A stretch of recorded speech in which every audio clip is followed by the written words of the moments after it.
Hello friends, कैसे हो आप सब लोग। तो 2-3 दिन पहले जो मैंने एक वीडियो डाली थी जिसमें मैंने आप लोगों को बताया था कि मैंने अपनी गवर्नमेंट जॉब छोड़ दी है और क्यों छोड़ी, उसके रीजंस भी बताए थे, क्या मैं अभी कर रहा हूँ। तो ये सब चीज़ें मैंने एक दो वीडियो की सीरीज़ में बताई थी आपको। उसके बाद मेरे पास कुछ लोगों के कमेंट्स आए कि वो अपनी गवर्नमेंट जॉब से खुश नहीं है, तो उन्हें क्या करना चाहिए। ठीक है, तो ऐसे लोग मेरे ऑफिस में भी थे, मेरे साथ के थे, कुछ सीनियर्स थे, कुछ हमसे जूनियर जो बाद वाली बैच में आए थे वो भी लोग थे। तो उनके भी ऐसा डिस्कशन हमारा सबका आपस में रहता था, कई लोगों का, तो कि उन्हें क्या करना चाहिए।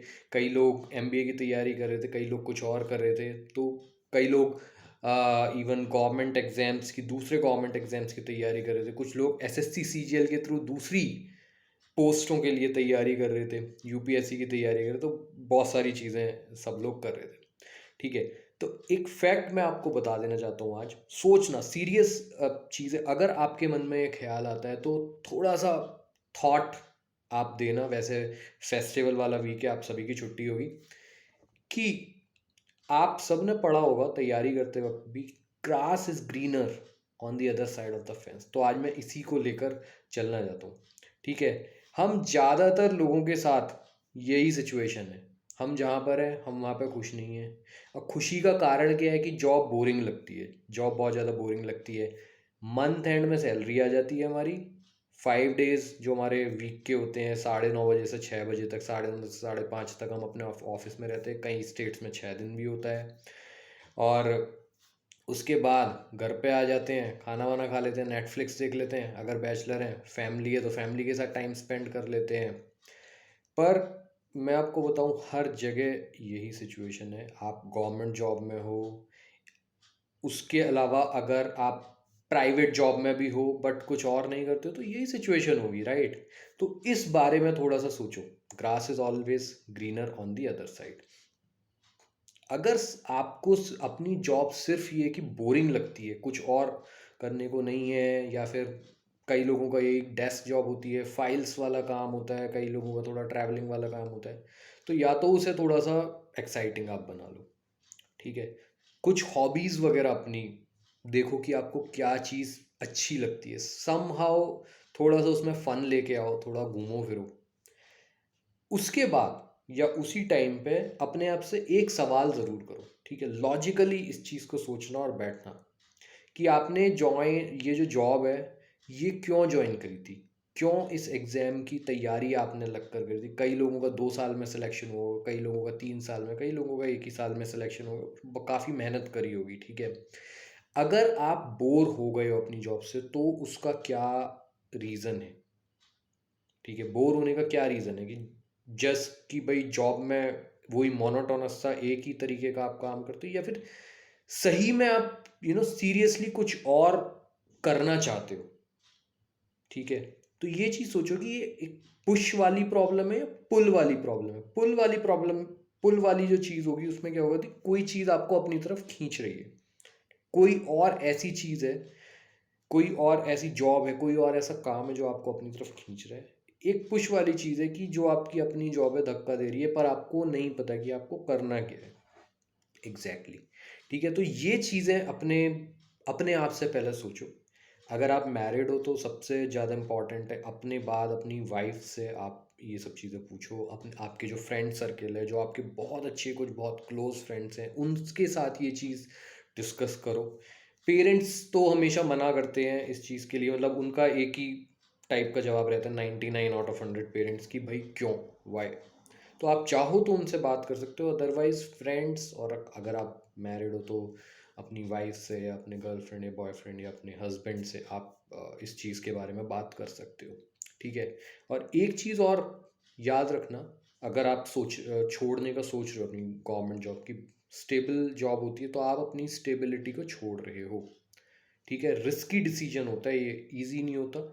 हर कोई नहीं कर सकता और ना ही करना चाहिए हर किसी के लिए ये, मतलब एडवाइजेबल नहीं है। ठीक है, अब ये स्टेज सोचने के बाद आपको लगता है कि हाँ, आपके पास सही में कोई प्लान है, आप सही में कुछ अच्छा करना चाहते हो, कुछ और बेटर करना चाहते हो, कुछ और चैलेंजिंग अपनी लाइफ में करना चाहते हो, तब आप अपनी जॉब को छोड़ो।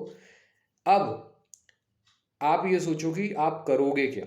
अब आप अगली स्टेज पे हो कि आप क्या करोगे, ठीक है। अब एनालिसिस वाला टाइम आ गया है। उसमें आप ये सोचो कि आपकी क्या स्किल्स हैं। सबसे पहले आपने क्या डिग्री, आप अगर आप एक इंजीनियर हो तो ऑब्वियसली आपके पास एक प्रोफेशनल डिग्री है, या आप एक सीए हो, या आपने एमबीए ऑलरेडी किसी कॉलेज से किया हुआ है, कोई भी प्रोफेशनल डिग्री है, मतलब आपके पास एम्प्लॉयबल अच्छी स्किल्स है जिससे आपको थोड़ी ईजिली कहीं और जॉब मिल सकती है अपनी इस प्रेजेंट जॉब के दम पे। उसके बाद ये सोचो कि ये जो प्रेजेंट जॉब आप कर रहे हो, इसका जिसका आपको एक्सपीरियंस है, इसमें आपको क्या स्किल्स मिली है, इसमें आपने क्या सीखा है।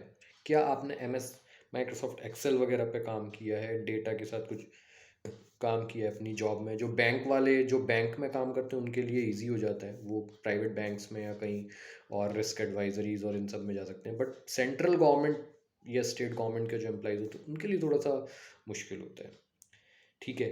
उसके बाद आपकी स्ट्रेंथ और वीकनेसेस क्या है, आपकी क्या स्ट्रेंथ है, आपकी क्या स्ट्रेंथ रही है आपके कॉलेज टाइम से या आपके स्कूल टाइम से। वो सब चीज़ें आपको पता तो लग जाता है थोड़ा थोड़ा, कि कम्युनिकेशन आप अच्छे से कम्युनिकेट कर लेते हो।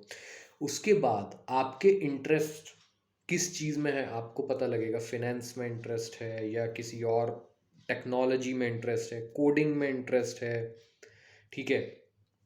और इन सब चीज़ों को थोड़ा सा सोच के ध्यान में रख के आपको एक चीज़ और सोचनी है कि आपकी फिनेंशियल सिचुएशन क्या है। आपके पास सेविंग्स आपकी हैं, अगर आप जॉब कर रहे हो 2-3 साल से आपके पास सेविंग्स हैं, ठीक है। आपकी जो फैमिली है, आपके पेरेंट्स वगैरह हैं, उनकी क्या फिनेंशियल सिचुएशन है, आपके कितने डिपेंडेंट्स हैं, आपकी फैमिली आप पे डिपेंडेंट है या नहीं है। फिर आप सोच सकते हो कि भाई आपके पास 3-4 ऑप्शंस निकल के आएंगे। एक ऑप्शन तो होगा जो ज़्यादातर लोग करते हैं, जो मैंने देखा है, क्योंकि मैं भी सेंट्रल गवर्नमेंट जॉब में था। जो मैंने देखा है कि ज़्यादातर लोग एमबीए के लिए ट्राई करते हैं। क्यों? क्योंकि एमबीए एक गवर्नमेंट जॉब का जो काम होता है, आप एमबीए की तैयारी करते हो, उसके एंट्रेंस एग्ज़ाम होते हैं, राइट। अगर आप पे 1-2 साल का एक्सपीरियंस है तो आप कैट जेट इन सब की तैयारी करोगे। अगर आपके पास 4-5 साल 6 साल आपको जॉब में हो गए, ज़्यादा टाइम हो गया, तो आप जी मैट वगैरह जो होते हैं उनकी तैयारी करोगे। तो उनसे क्या होता है, 1 ईयर एमबीए का भी रास्ता खुल जाता है आपका, जो 1 ईयर प्रोग्राम होते हैं।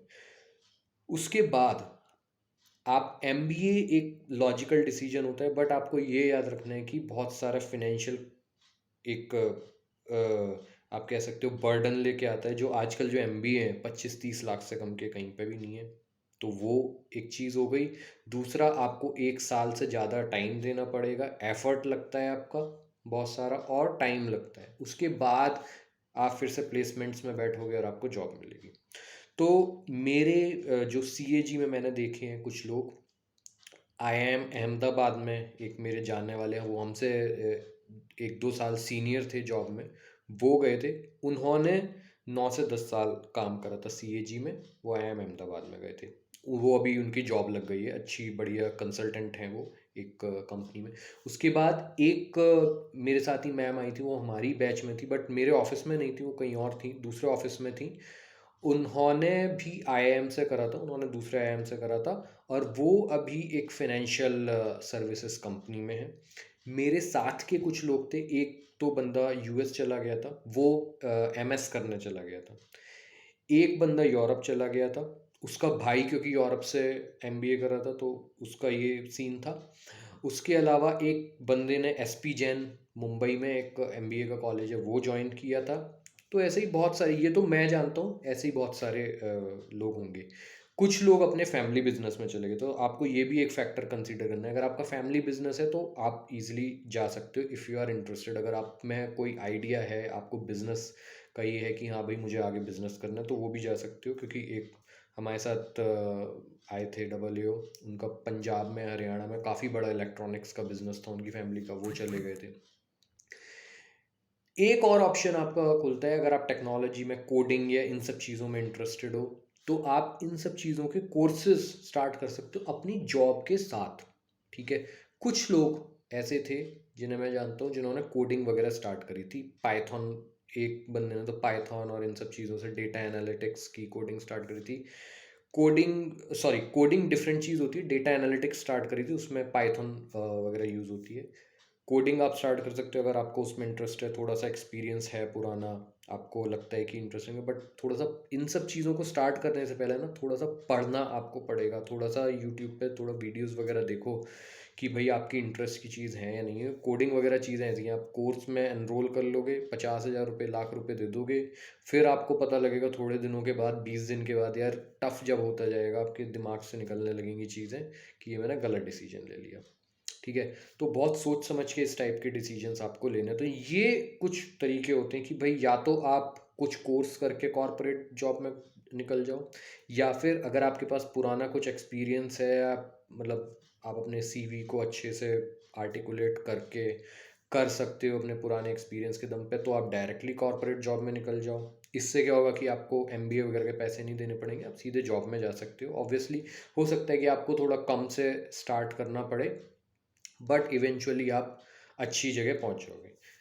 सबसे कॉमन ऑप्शन है एमबीए। आप एमबीए करके किसी अच्छे कॉलेज में जा सकते हो, 2 साल या 1 साल वाले कॉलेज में, उससे आपकी जॉब ऑब्वियसली एक अच्छी जॉब पोजीशन पे आप पहुंच जाओगे। या फिर आप अपना फैमिली बिजनेस अगर कोई है वो ज्वाइन कर सकते हो। ठीक है, तो ये वाइबल ऑप्शन है जो मैं आपको बता रहा हूँ। तो इस वीडियो का जो पर्पज़ है, मैं ज़्यादा लंबा नहीं करना चाहता अभी इसे। पर्पज़ यही है कि इम्पल्सिव होकर कोई भी डिसीजन मत लेना, सोचना समझना। मेरे से आप कनेक्ट कर सकते हो, आप मुझे ईमेल कर सकते हो, कमेंट कर सकते हो, तो मैं आपको अपना ईमेल, आपको पता ही है मेरा info@gmail.com, डिस्क्रिप्शन में मैं डाल भी दूंगा। अगर सही में आप सीरियस हो इन सब चीज़ों के लिए तो हम बात भी कर सकते हैं। तो मैं अपना आपको एक्सपीरियंस दे सकता हूँ, अपने एक्सपीरियंस से बता सकता हूँ चीज़ें कहाँ किस तरीके से आप कर सकते हो, क्या आपके लिए पॉसिबिलिटी है, तो आप पक्का मेरे से कनेक्ट कर सकते हो। उसके अलावा इसमें और मैं क्या बताना चाहता हूँ, जो रिस्क है, रिस्की डिसीजन होता है, बट मैं आपको ना तो ये कहना चाहता कि रिस्क मत लो, वो भी आपको अपना सोचना है, या फिर ये भी नहीं कहना चाहता कि एकदम ही रिस्क ले लो। कैलकुलेटेड रिस्क लेना है, सोच समझ के, अपनी स्ट्रेंथ के हिसाब से। जो लोग मैरिड हैं उनके लिए थोड़ा सा डिफिकल्ट हो जाता है, जो बैचलर्स हैं उन्हें लेना चाहिए, अगर आपको सही में ऐसा लग रहा है तो आपको लेना चाहिए, अगर आपकी एज आपके साथ है तो। आप 23-24 साल के, आपने ज्वाइन कर लिए, आपके पास एक प्रोफेशनल डिग्री है, आपको लग रहा है कि यार मैं गलत फंस गया, मैं कुछ और कर सकता हूँ, तो आपको बिल्कुल करना चाहिए। जो मैरिड लोग हैं उनके पास एक्सपीरियंस है, आई वुड सजेस्ट कि थोड़ा सा आप जॉब के साथ साथ एक्सपीरियंस लो, चीज़ों को करो। एमबीए की तैयारी करनी है एमबीए की तैयारी करो, कोई कोर्सेज करने कोर्सेज करो, और फिर आप उसमें जा सकते हो। अगली वीडियो में, आने वाली वीडियोस में मैं आपको थोड़ा सा और डीप में इन ऑप्शंस के बारे में बताऊंगा। एक तो एमबीए के बारे में मैं आपको बताऊंगा, ठीक है। उसके बाद आप कोर्सेज करके कहाँ जा सकते हो, डेटा एनालिटिक्स सबसे अच्छा ऑप्शन होता है जिसे आप जस्टिफाई भी कर सकते हो। अगर आपने अच्छे से कर लिया है डेटा एनालिटिक्स, आपको सही से आता है, एक आध टूल वगैरह आता है माइक्रोसॉफ्ट एक्सेल और पाइथन वगैरह से, एसक्यूएल वगैरह आती है, तो आप उसे जस्टिफाई कर सकते हो कि हाँ मैंने ये चीज़ करी है। कोडिंग को आप उतने अच्छे से जस्टिफाई नहीं कर सकते, ठीक है। तो ये सब चीज़ें, इन पे हम थोड़ा डीप में बात करेंगे। तब तक के लिए सोचो, टेंशन मत लो, एंजॉय करो, मेरे से कनेक्ट करो अगर आप करना चाहते हो तो, ठीक है। और बाय, टेक केयर।